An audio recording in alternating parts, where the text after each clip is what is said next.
So hello everyone, this is me Komal. Thank you so much everybody for clicking in this video because today I will tell you about the future perfect tense. तो सबसे पहले हम इसकी पहचान को जान लेते हैं कि आखिर इस टेंस का पहचान क्या होगा। तो फ्यूचर परफेक्ट टेंस का पहचान होगा हमारे सामने चुका होगा, चुकी होंगी, चुके होंगे, आ होगा, ई होगी, ए होंगे, लिया होगा, दिया होगा, किया होगा। दीदी ये तो बहुत बड़ा सा लग रहा है, हमें तो ये याद ही नहीं हो पाएगा। अरे चिंता करने की कोई बात नहीं है, आपकी दीदी है ना आपके साथ। देखिए कैसे पहली बात की फ्यूचर टेंस की बात हो रही है तो लास्ट में हमारे गागी के जरूर आएगा। इसके पहले अगर आपने पास्ट और परफेक्ट टेंस के, पास्ट टेंस के और प्रेजेंट टेंस के परफेक्ट वाले को पढ़ा हुआ है तो ये वाला आपके लिए डिफिकल्ट नहीं होने वाला, क्योंकि जो हमारा प्रेजेंट परफेक्ट टेंस था उसके में भी चुका ही था और इसके बाद जब हमारा पास्ट परफेक्ट टेंस की बारी आई तो भी चुका ही था। जब फ्यूचर परफेक्ट टेंस की बारी आएगी तो भी हमारा चुका ही होगा, लेकिन बदलाव केवल इसके आखिरी वाले में होता है। लाइक जब हम प्रेजेंट की बात करेंगे तो है हो जाएगा, पास्ट की बात करेंगे तो था हो जाएगा, फ्यूचर की बात करेंगे तो गा हो जाएगा। तो बस इतना सा ही तो डिफरेंस है, ये तो आप लोग को अभी तक याद ही हो गया होगा। जब हम इसके हेल्पिंग वर्ब की बात करेंगे, यहाँ पे मैं हेल्पिंग वर्ब लिखना भूल गई हूँ तो हेल्पिंग वर्ब आप लोग भी मेरे साथ में लिख लीजिए। ये जो हेल्पिंग वर्ब होगा इस टेंस का ये होगा विल हैव और शैल हैव। कोई पूछेगा कि फ्यूचर परफेक्ट टेंस की हेल्पिंग वर्ब कौन से होते हैं, देन आप बताओगे कि ये होता है विल हैव और शैल हैव। लेकिन हम विल हैव और शैल हैव को लगाते कहाँ पर है, ये भी तो प्रॉब्लम हो जाएगी। तो देखो हम कहाँ पर लगाएंगे, मैंने आप लोग को पहले ही बता दिया था कि जहाँ कहीं भी आप लोगों को आई और वी मिलेगा वहां पर आपको शैल को यूज करना है, जो कि मैंने फ्यूचर इंडेफिनिट टेंस में बताया हुआ था। तो सेम टू सेम कंडीशन यहाँ पर भी है, जहाँ कहीं भी आप लोग को आई और वी मिलेगा वहां पर आप शैल को लगाओगे। लेकिन हाँ परफेक्ट की बात हो जा रही है तो शैल के साथ हम हैव को भी लगा देंगे और इसके अलावा जितने भी बच जाते हैं उन सारे में आप विल हैव को लगा दोगे। जैसे देखो किसी लड़के के लिए ही, किसी लड़की के लिए सी, किसी के नाम के लिए नेम और किसी वस्तु के लिए इट और बहुत सारे लोगों के लिए दे, तुम्हारे लिए यू। तो इतनी सारी चीजें जहां पर भी मिलेंगी ना वहां विल हैव को लगा देंगे। सिंपल सा छोटा सा याद रखो कि जहां कहीं भी आप लोग को आई और वी दिखेगा वहां पे आप शैल हैव का प्रयोग कर दोगे और उसके बाद जितनी चीजें बच जाएंगी वहां पे आपको विल हैव का यूज कर देना है। जब हम इसके अफर्मेटिव सेंटेंसेस की बात करेंगे तब हम इसके स्ट्रक्चर को देख लेते हैं। What will be the structure, the structure will be, सबसे पहले आपको सब्जेक्ट को लिख देना है। जहां कहीं भी एस या फिर एस यू बी लिखा रहता है इसका मतलब हमारा सब्जेक्ट हो जाता है। इसके बाद हेल्पिंग वर्ब को लगाना है तो हेल्पिंग वर्ब हमारा शैल हैव, विल हैव था तो शैल या विल के साथ हम हैव को लगा देंगे। इसके बाद वर्ब की थर्ड फॉर्म को लगा देंगे। अगर आप चाहो तो इसके बाद आप ऑब्जेक्ट और अदर वर्ड के साथ फुल स्टॉप को भी लिख सकती हूँ, और अगर नहीं लिखना चाहोगे तो ये तो कॉमन सी चीजें हैं, सबको पता ही हो जाती है। चलो एक एग्जांपल से समझ लेते हैं। जैसे कि हमने एग्जांपल ले लिया कि वह जा चुका होगा, कोई पूछेगा क्या वो वहां पर होगा तो आप उसका आंसर दे सकते हो अरे नहीं वो तो जा चुका होगा। तो इसको हम कैसे बनाएंगे, सबसे पहले देखो होगा वाली बात आ गई, आप तुरंत समझ जाओगे कि ये फ्यूचर टेंस की बात हो जा रही है। इसके बाद जब परफेक्ट की बात हो जाएगी तब आप समझ जाओगे कि यहाँ पर चुका लगा है तो ये हमारा फ्यूचर परफेक्ट टेंस हो जाएगा। तब आप इसके हेल्पिंग वर्ब को सोच लो कि शैल विल के साथ हमें हैव को लगा देना है और वर्ब की थर्ड फॉर्म का भी ध्यान रखना है। चलो हम इसे बना लेते हैं। जैसे वह जा चुका होगा इसका मतलब वो लड़का है, अगर मैं लिख देती वह जा चुकी होगी तो इसका मतलब वो लड़की हो जाती। तो अगर जा चुका होगा वो एक लड़का है तो लड़के के लिए हम ही का यूज कर देते हैं। हम यहाँ पर लिख देंगे ही के साथ देखो आई भी तो है नहीं कि हम शैल हैव का यूज करेंगे। ही के साथ देखो यहाँ पे हमने विल हैव का यूज किया है तो ही के बाद इस स्ट्रक्चर को देख करके हम इसके बाद विल हैव का यूज कर देंगे। ही विल हैव, जाने के लिए हम गो का यूज कर देते हैं लेकिन थर्ड फॉर्म लगानी है तो go went gone, he will have gone. बिल्कुल सिंपल सा था, हमारा बन गया। ऑब्जेक्ट अदर वर्ड नहीं है, हम फुल स्टॉप को लगा देंगे। तो कितना आसान सा था ना, मुझे उम्मीद है कि आप लोग को समझ में आ गया होगा। Then you can take screenshot here.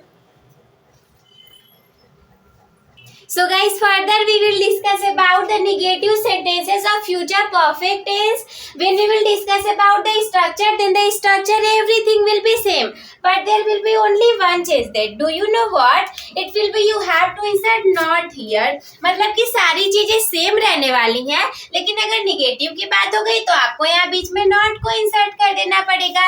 Everything will be same, only one changes. जब स्ट्रक्चर की बात करेंगे तो सब्जेक्ट होगा, विल होगा, शैल होगा. इसके बाद हमें नॉट को इंसर्ट कर देना है. जैसे कुछ बच्चे ऐसा भी पूछ सकते हैं कि तभी तो दीदी हम समझ गए कि आपने जब अफर्मेटिव सेंटेंसेस को लिखा हुआ था तो उसमें हमने ऐसे he will have plus shall have करके नहीं लिख दिया था. शैल और विल को अलग करके उसके बाद हैव को लगाया था. रीजन यही है कि जब आप निगेटिव में आ जाओगे तो आपको बीच में नॉट को इंसर्ट कर देना होगा और नॉट के बाद हम हैव का यूज करेंगे. आप लोग कभी ऐसा गलती से भी मत कर दीजिएगा कि विल और शैल के बाद हैव को लगाने के बाद हम नॉट का यूज करें. ऐसा कर देंगे तो गलत हो जाएगा. और हैव के बाद वर्ब की थर्ड फॉर्म का यूज करेंगे. If you want then you can to here object, other word then full stop. लेकिन वो सारी तो नॉर्मल चीजें आप लोग को पता ही होंगी. Let us discuss about the example. लेकिन अगर मैं एग्जाम्पल रखूं कि वह नहीं खा चुकी होगी, कोई पूछेगा क्या वो खा चुकी होगी, तो आप बोल सकते हो नहीं वह नहीं खा चुकी होगी. तो हम इसे कैसे बनाएंगे? चुकी होगी को देख करके आपको पता चल जाएगा कि ये हमारा फ्यूचर परफेक्ट टेंस है. और लेकिन नहीं आ गया बीच में कि नहीं खा चुकी होगी, तो मतलब ये निगेटिव सेंटेंसेस की बात हो रही है. वह नहीं खा चुकी होगी, इसका मतलब वह लड़की है. तो हम क्या करेंगे? लड़की के लिए हम सी को लिख देते हैं. तो हम लिख देंगे सी. और देखो सी के साथ हमने कौन सी हेल्पिंग वर्ब का यूज किया था? सी के साथ यहाँ पर हमने विल हैव का यूज किया था. तो सबसे पहले तो हमें पूरा विल हैव नहीं लिख देना है, केवल विल को लिखना है. क्यों? क्योंकि विल के बाद हमें नॉट को भी तो लगाना है, बिकॉज ये हमारा निगेटिव सेंटेंस है. इसके बाद हम यहाँ से हैव का यूज कर देंगे. वर्ब इसमें क्या है? वर्ब इसमें खाना है, तो इसकी थर्ड फॉर्म क्या होती है? ईट एट ईटेन. तो ये हो जाएगा हमारा ईटेन, EATEN. इसका मतलब आप लोग को वर्ब की थर्ड फॉर्म को भी याद करना पड़ेगा. थोड़ी बहुत चीजें ही तो है, याद कर लीजिए, बोर्ड एग्जाम में काम दे देगा. एग्जाम्पल के रूप में देखिए, वह नहीं खा चुकी होगी, she will not have eaten. Then मुझे उम्मीद है कि आप लोग को ये समझ में आ गई होगी. आप लोग इसका स्क्रीनशॉट ले लीजिए. Further guys, we will discuss about the yes no type of interrogative sentences of future perfect tense. So let's get started. Whenever we will discuss about the structure, firstly we have to put the helping verb here. जब भी कभी हम yes no type के interrogative sentences की बात करेंगे तो वो किसी भी टेंस का हो, सबसे पहले हमें उसके helping verb को रख देना होता है. तो helping verb हमारा shall या will था. शैल विल के साथ हैव भी था, बट हमें सब्जेक्ट को भी इसमें लगाना होता है. तो इसीलिए सबसे पहले हम शैल ऑब्लिक विल के साथ सब्जेक्ट के साथ तब हैव को लगाएंगे. इसके बाद वर्ब की थर्ड फॉर्म के साथ ऑब्जेक्ट अदर वर्ड के साथ हम क्वेश्चन मार्क को लगा देंगे. और अगर इसी में हम निगेटिव को ऐड कर दे, सबसे पहले तो आप लोग हमें ये बताओ कमेंट बॉक्स में कि क्या आप लोगों को यस नो टाइप वाले सेंटेंसेस कौन से होते हैं पता है क्या? फ्यूचर टेंस पे आप आ गए. इसमें भी दो टेंसेस खत्म हो चुके हैं, केवल एक आखिरी टेंस बचा है. पूरी टेंसेस की सीरीज हमारी खत्म होने को है, कल खत्म भी हो जाएगी. फिर भी अगर आप लोग को ये नहीं पता कि यस नो टाइप के सेंटेंसेस कैसे होते हैं, तब तो भाई खराबी है पढ़ाना. बिकॉज मैंने बहुत ज्यादा मेहनत से आप लोग को स्टार्टिंग से यहाँ तक सारी चीजें बता करके मैं आप लोग को लेकर के आई हूँ. चलो फिर भी बता देती हूँ. यस नो टाइप के जो सेंटेंसेस होंगे वो कुछ ऐसे सवाल होंगे जिनके जवाब आप केवल हाँ या फिर नहीं में दे दोगे. जैसे देखो मैंने एग्जाम्पल लिख करके रखा. Like we will discuss about the example होंगे. क्या वे लोग सो गए होंगे? जैसे कोई पूछेगा क्या इतनी रात हो गई है, क्या वे लोग सो गए होंगे, तो आपका जवाब केवल हाँ या फिर नहीं में होगा. हाँ वे लोग सो गए होंगे या फिर नहीं वे लोग नहीं सोए होंगे. तो बस यही तो जवाब निकलेगा ना. अब यहाँ पर केवल चुके होंगे को लेकर के मत चलिएगा. मैंने आप लोग को आ है, ई है, गया है, किया है, लिया दिया, ये सारी चीजें बता दी हैं. उसी में से ये गए होंगे भी होगा. देखो यहाँ से गए को हम बांटेंगे तो ए प्लस होंगे, ग ए प्लस होंगे. तो ए होंगे आ गया ना, इसीलिए मैंने आप लोग को ए होंगे भी पहचान में लिखवा दिया था ताकि आप लोग को कंफ्यूजन ना हो जाए. चलो हम इसे बनाते हैं। सबसे पहले हमें सेल या फिर विल में से लगाना है। तो आई और वी तो है नहीं कि हम सेल को लगाएंगे, मतलब कि हमें विल को लगाना पड़ेगा। इसके बाद हम सब्जेक्ट को लगाएंगे। सब्जेक्ट में वे लोग हैं तो वे लोगों के लिए हम दे का यूज करते हैं। इसके बाद हम हैव को लगा देंगे। वर्ब की थर्ड फॉर्म, सोने के लिए स्लीप होता है, थर्ड फॉर्म की बात होगी तब हम स्लिप्ड कर देंगे। इसके बाद ऑब्जेक्ट अदर वर्ड है ही नहीं, मतलब हम क्वेश्चन मार्क को लगा देंगे। क्वेश्चन मार्क को लगाना आप लोग मत भूलिएगा। क्यों? क्योंकि आपको एरर छांटने के लिए भी आ सकता है। अगर आपको सारे नियम पता होंगे ना तो आप ये भी काफी ज्यादा अच्छे से कर सकते हो। ये हो गया हमारा, ये बन गया विल दे हैव स्लेप्ट। अगर हम इसमें निगेटिव को ऐड कर दे, क्या वे लोग नहीं सो गए होंगे? तो इसका भी तो जवाब आप हाँ या नहीं में दोगे ना। यानी कि जब हम इसमें निगेटिव को ऐड करेंगे तो देखो निगेटिव में मैंने यहाँ पर स्ट्रक्चर आप लोग के सामने कैसे लिख करके रखा है, सेम टू सेम है, बस निगेटिव आने की वजह से नॉट को इंसर्ट करना पड़ जा रहा है। शैल ऑब्लिक विल रहेगा, सब्जेक्ट रहेगा, बीच में आपको नॉट को डालना रहेगा क्योंकि ये हमारा निगेटिव वाला बन जाएगा।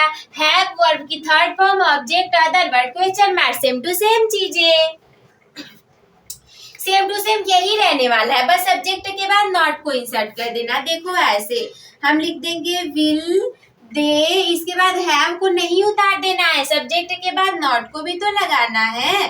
Will they not have slept, तो ये हमारा बन गया। कितना आसानी से ना।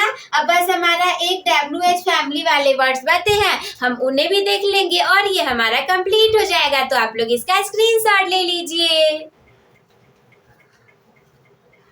So guys, further we will discuss about the second and the last part of interrogative sentences that will be WH words. देखो WH word तो मैंने आप लोग को बता ही दिए हैं। कुछ ऐसे सेंटेंस है जिनके बीच में कब, कहाँ, क्यों, कैसे, कितना, कितने ऐसे करके आ जाता है और इसका जवाब जो होता है वो हमें थोड़ा सा बड़ा देना पड़ जाता है। तो ये हमारे WH वर्ड के अंतर्गत आ जाते हैं।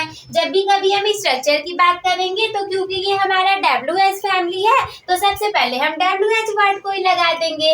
इसके बाद हम शैल ऑब्लिक विल को लगाएंगे, फिर हम सब्जेक्ट को लगा देंगे, फिर हम हैव को लगा देंगे वर्ब की थर्ड फॉर्म के साथ, ऑब्जेक्ट अदर वर्ड के साथ हम क्वेश्चन मार्क को लगा देंगे। अगर आप यहाँ तक मेरे सारे वीडियोस को देखते हुए टेंस सीखते हुए आए हो ना तो आप लोग को तो ये याद होने में बिल्कुल भी देरी नहीं लगेगी, बिल्कुल आसानी से याद हो जाएगा। कई सारे बच्चे तो खुद से भी बना करके लिख लेंगे कि अरे ये तो बहुत आसान है, केवल हमें हेल्पिंग वर्ब पता होनी चाहिए। अगर हम इसमें निगेटिव को ऐड कर दें तब क्या होगा, WH वर्ड ऐसा ही रहेगा, शैल विल ऐसा ही रहेगा, सब्जेक्ट भी हमारा रहेगा, बस निगेटिव आने की वजह से हम नॉट को इंसर्ट कर देंगे। इसके बाद हम हैव प्लस वर्ब की third form plus object plus other word plus question mark को लगा देंगे। अगर एग्जाम्पल की बात करें तो जैसे कि हम लोग कब नृत्य कर चुके होंगे, यानी कि हम लोग कब डांस कर चुके होंगे, तो इसका जवाब तो थोड़ा सा बड़ा ही होगा कि हाँ इतने समय पे हम लोग डांस कर चुके होंगे। और अगर ऐसा पूछा जाए कि हम लोग कब तक डांस नहीं कर चुके होंगे तो ऐसा भी तो सवाल हो सकता है ना। चलिए हम इसे बनाना स्टार्ट कर देते हैं। सबसे पहले WH वर्ड को लगा देना है। तो हिंदी के सेंटेंस के बीच में देखो कब है, कब के लिए हम वेन लगाएंगे। तो सबसे पहले हम WH वर्ड के रूप में वेन को लगा देंगे, फिर शैल ऑब्लिक विल को लगाएंगे। हम लोग आ गया यानी कि वी आ गया, वी के साथ हम शैल को लगाते हैं। तो हम यहाँ पर कर देंगे शैल, सब्जेक्ट लगाएंगे, सब्जेक्ट हम लोग है तो हम लोग के लिए हम वी को लगा दे रहे हैं। इसके बाद हम हैव को लगा देंगे। हैव के बाद हमें वर्ब की थर्ड फॉर्म को लगाना है, यानी कि नृत्य करने के लिए हम डांस का यूज कर देते हैं। थर्ड फॉर्म की बात करेंगे तो ये हो जाएगा हमारा डांस्ड। इसके बाद ऑब्जेक्ट अदर वर्ड नहीं है, जैसे कुछ रहता तो लगा देते, नहीं है तो डांस्ड के बाद हम क्वेश्चन मार्क को लगा देंगे कि हमारा बन जाएगा। और इसी में अगर हम निगेटिव को ऐड करेंगे तो कुछ नहीं करना है, केवल सब्जेक्ट के बाद आपको नॉट को लगा देना है। तो हम यहाँ पर कर देंगे वेन शैल वी के बाद हैव को नहीं लगाना, वी के बाद नॉट को लगाना है, सब्जेक्ट के बाद नॉट को लगा देते हैं। इसके बाद सॉरी मैंने यहाँ पे प्लस भी लिख दिया। इसके बाद हम हैव को लगा देंगे, हैव के बाद हम डांस्ड को लगा देंगे। सेम टू सेम वैसा ही करना है, बस बीच में आपको क्या करना है, नॉट को ऐड कर देना है। तो ये हमारा हो गया। सबसे पहले अगर हम नॉर्मल सी बनाएंगे तो हम बनाएंगे when shall we have danced, यानी कि हम लोग कब नृत्य कर चुके होंगे। और अगर निगेटिव में बात करें, हम लोग कब नृत्य नहीं कर चुके होंगे, तब हम बनाएंगे when shall we not have danced. तो मुझे उम्मीद है कि आप लोग को समझ में आ गया होगा। आप लोग इसका स्क्रीनशॉट ले लीजिए। Then I hope, my dear friends, that you all will be able to understood all these things. At last, what you people have to do, start your topper becoming journey with the topper by subscribing the channel. Also, you can like the video, share with your friends. If there is any doubt in your mind, then you can comment me. Take care. Bye bye.